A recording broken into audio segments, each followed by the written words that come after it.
When I went to East Germany, and I spoke to elder people there, they said, we've seen this before. You can't talk about it. Shh, you'll lose your job.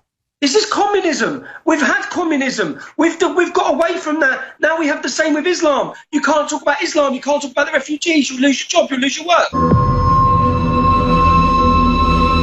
For over a decade, I've been warning the British public about Islam. I've talked honestly about the effects of this authoritarian ideology that's been forced on us by the elitists, the bureaucrats and the far-left extremists. And the fact is, the police, the councils, the government, everyone needs to wake up. But the media don't want to listen. In fact, they want it to demonise me and every other working class person like me. Some of these Burka people are... I'm sitting here. If you take these people's careers away and their money away, they won't be sitting there. I'm a volunteer, okay? There's nothing stronger than the heart of a volunteer. What has happened to me through having this opinion and speaking out the way I do, it's destroyed my life, it's destroyed my wife's life, it's destroyed my mother's life. I live with constant death threats. I've got some of them here if you want to read when we talk about a two-tier policing system. I have to wear a bulletproof vest. I've got people wanting to murder me and massacre me. Well, then stop being a racist and a bigot. Racist? They didn't want to listen to our concerns. They laughed at us. They tried to silence us. And now, they're all watching us. We were right all along. The press lied to the public about my beliefs. They tried to make me out to be a national hate figure. They want you to think everywhere I go, I'm hated, I'm attacked. It's not even close to the truth. It's a total lie. Behind closed doors, the establishment hates us. Our children are being abused and indoctrinated. Popular culture's brainwashed us. And we're being sold out by our politicians. Rich and poor, young and old. We're all. We must unite to protect the civilization we love before it's too late.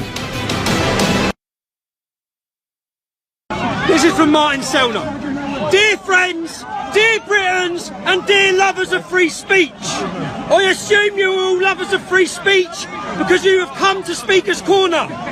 You might not understand all the fuss happening today around this speech. Honestly, I don't understand it either. My name is Martina Sellnera. I am an Austrian patriot. And at the moment, I am sitting in a detention cell in Colnbrook Bypass near Heathrow. My smartphone was taken and my girlfriend Brittany was separated from me. I currently don't know where she is. We will be deported on Sunday. What was my crime? My crime was that I wanted to be here with you, to speak at Speaker's Corner. But let's start at the beginning. I was invited by UKIP to present my movement at an event last autumn.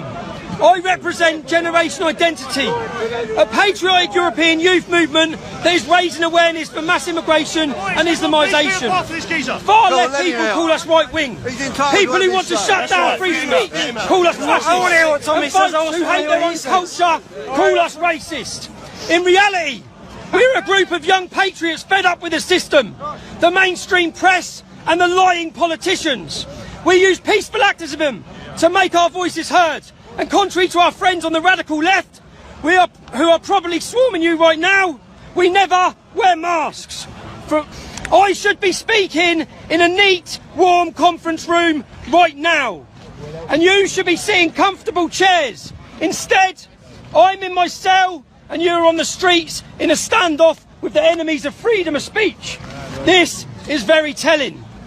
Today, there is a war going on. It's a war for our freedom of speech. This war is being sought on the streets by you. I know for certain that millions in the UK think like me. Those millions should be on the street now. We need a coming out of the silent majority or Britain is lost. We need a free, open and honest debate about immigration, about Islam and about democracy. We can sort these problems out together. And I know that the force is still in you.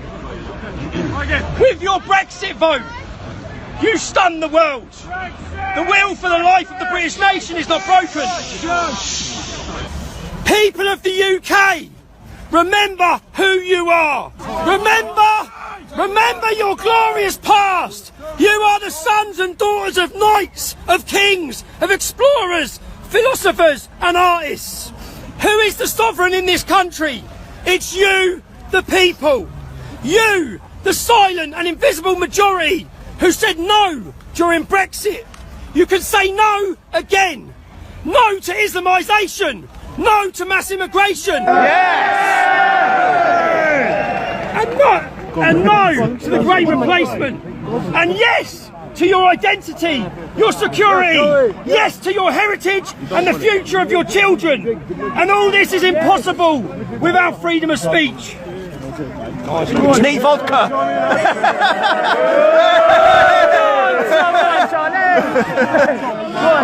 That we're not walking in the direction of Adolf. We're not walking in the direction of neo-fascist. Britain has come a long way. It's embraced multiculturalism and diversity. 50 years ago, someone my colour, or 100 years ago, wouldn't be able to stand here and speak.